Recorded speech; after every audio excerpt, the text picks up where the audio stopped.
It looks like a regular mini truck from the outside, but it's there that the similarity ends. These specially prepared trucks are built from the ground up to do just one thing: off-road racing.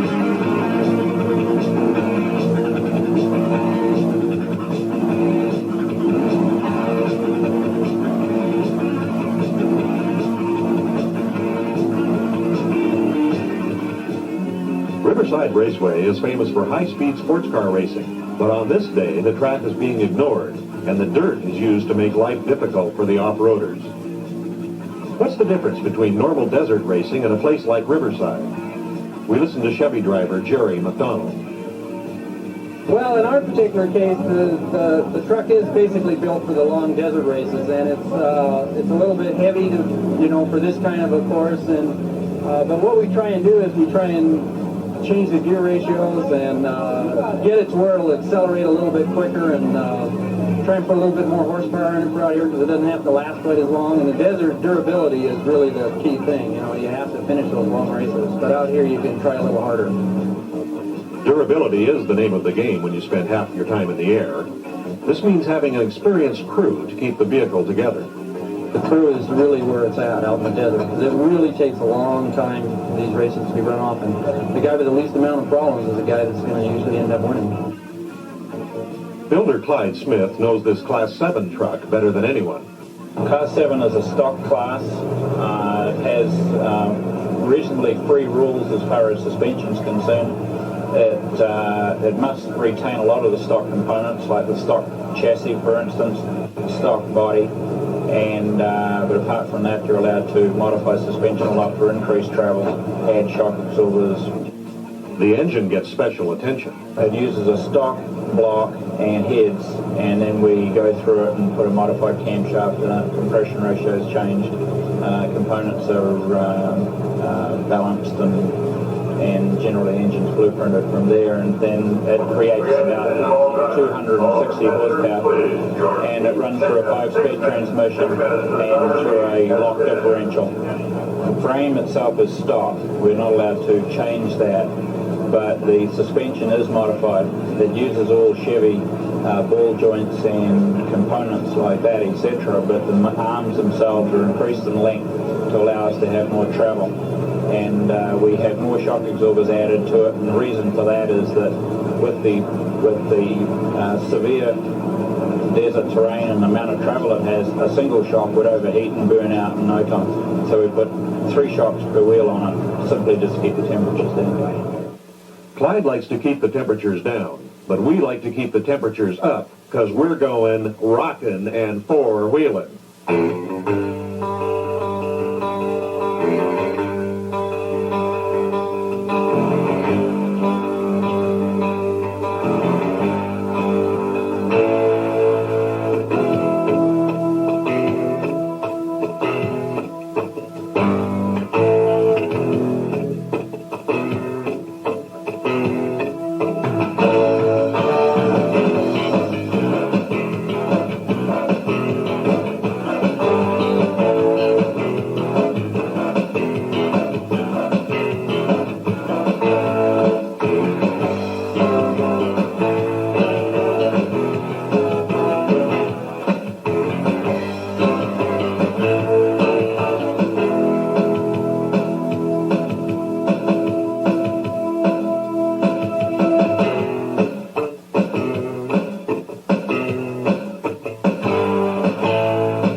There's not much love shown for a truck during the race, but in the pits there is plenty of tender loving care shown for the vehicles and their transporters. Whether it be graphics or mechanical components, there is little space wasted on a modern-day race car.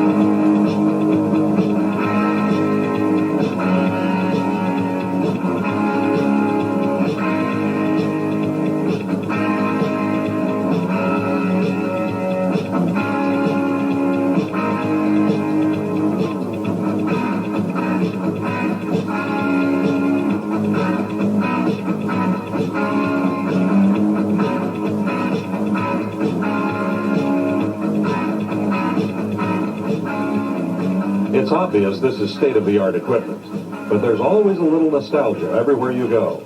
For Larry Schwackhofer, it's a pair of 55 Chevys. Car we built originally in 1980, and then we changed and modified the chassis in 81, and we've been running it 5 seasons now, and it's been doing a real good job for us. So we run against Ford Rancheros, AMC Pacers, Novas, Camaros, just about anything. There's some Nissan. We've run against Ford Cortinas, just about any kind of two-wheel drive passenger type vehicle. We have to stay with a stock frame, and we have to use the stock A-arms. We can modify ball joints and pivot points. So, you know, we've got 4 shocks per corner in the front, 3 shocks per corner in the rear. So we have the modifications to survive a course like the 1000. You still have to ask yourself, why would a guy run a car more than 30 years old? Just always liked them. I used to street race them, and I liked the box frame that came on it. I liked the design of the front A-arms, so everything was just right, and I could have the car I liked, so I went with it.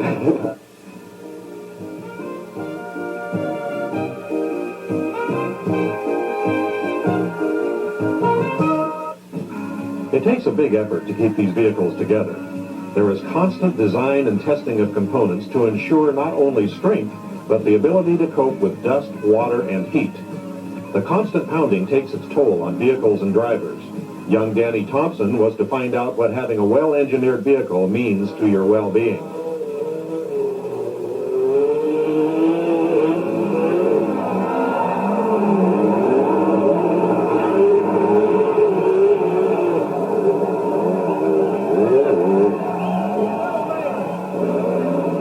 Watching the other trucks negotiate these obstacles makes it look quite easy, but a little too much speed coming in means you will be launched into space.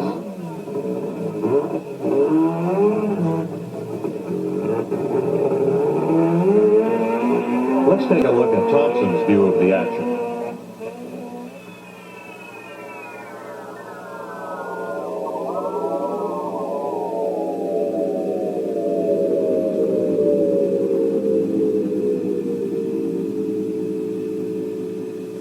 In slow motion, we clearly see Thompson's reactions to the accident. Notice that he maintains a grip on the steering wheel to keep his arms from flying out the window. When the vehicle finally comes to rest, he quickly kills the ignition to stop the engine and fuel pumps. One must have instinctive reactions to stay healthy in this business.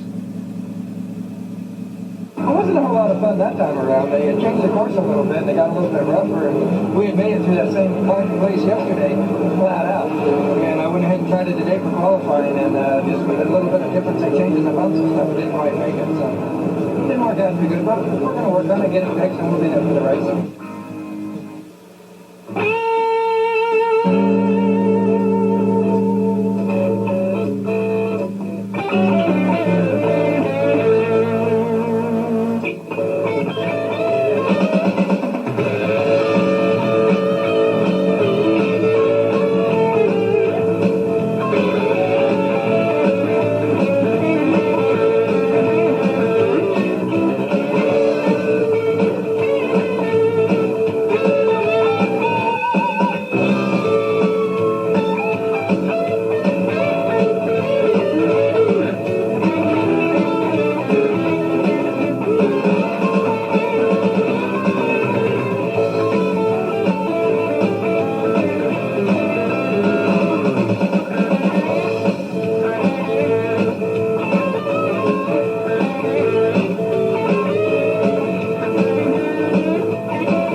with John. What can I do for you?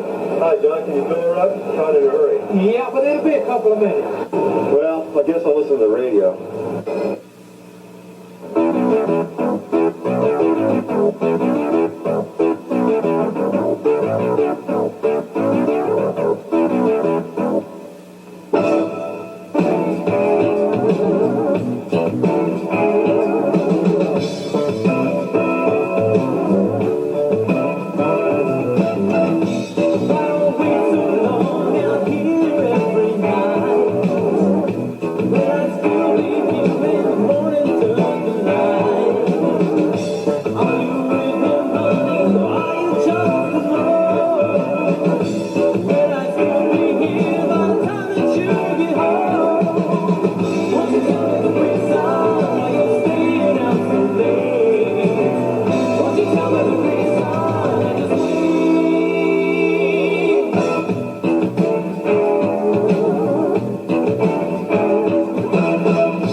That'll be $2.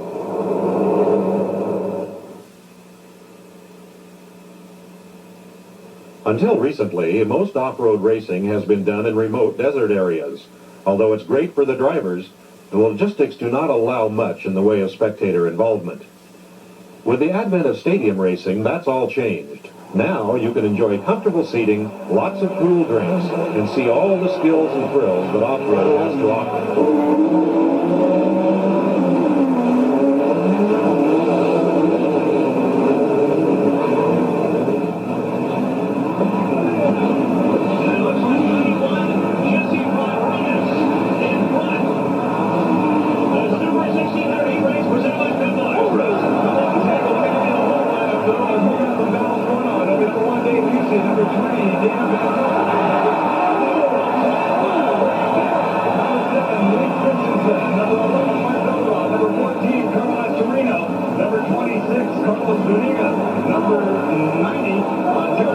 in. Number 91, Jesse Rodriguez. Number 92, Butch Darling. Number 93, Jeff Watson.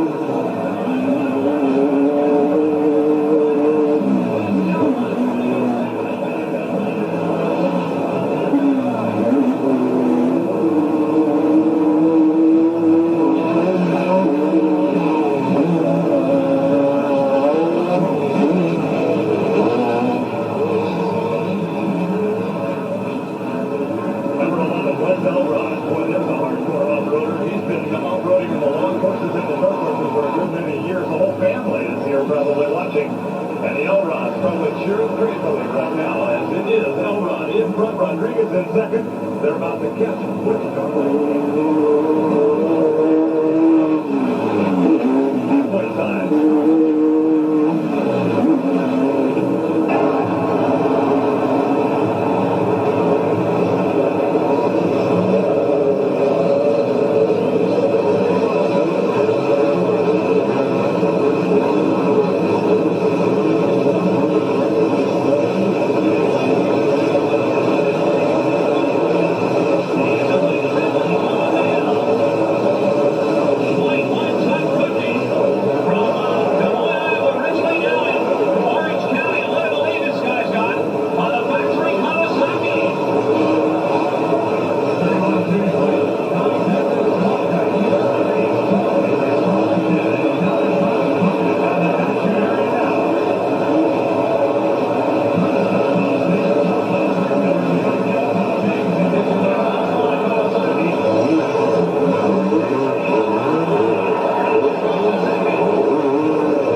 It's called a peripheral port from Mazda. Puts out about 275 horsepower.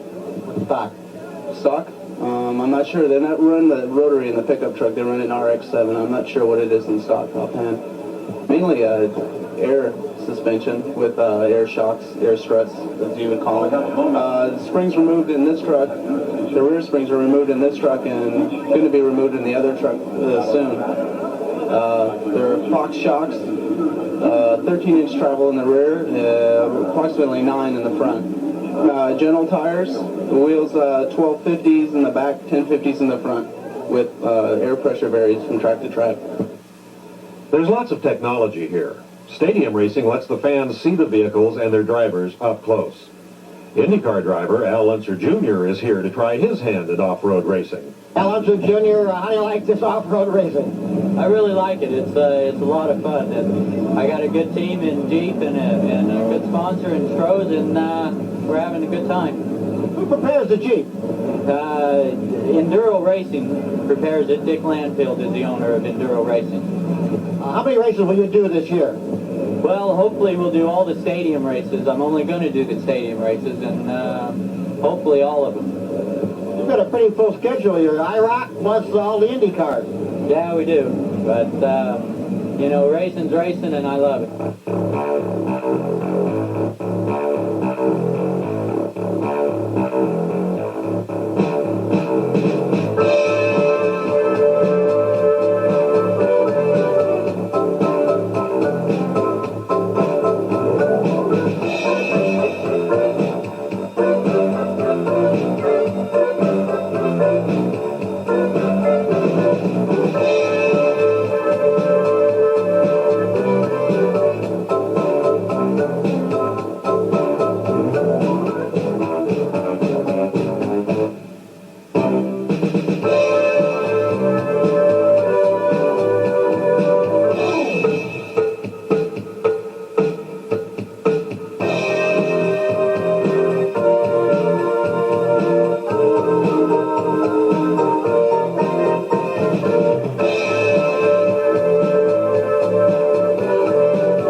To be competitive in any form of racing requires spending considerable sums of money. Jim Cook describes what is needed in the suspended Odyssey class. Well, they're a lot like you would see in one of the buggy classes. They're fully suspended, more like a car than an ATV. They always compare us to an ATV, but there really isn't a lot of similarity. You've got a AA arm front suspension. You've got about 14 inches of front end travel. You've got 13 inches of rear end travel, IRS suspension, just like the buggies. They're basically just a scaled down dune buggy. Every year, if you don't buy a new car each year, it's outdated. You can't be competitive with last year's car. You go all the way with the open checkbook. What did you put in one of these? $15,000, $20,000. It's tough in this sport to keep your racing budget in the black, but you can have fun trying.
And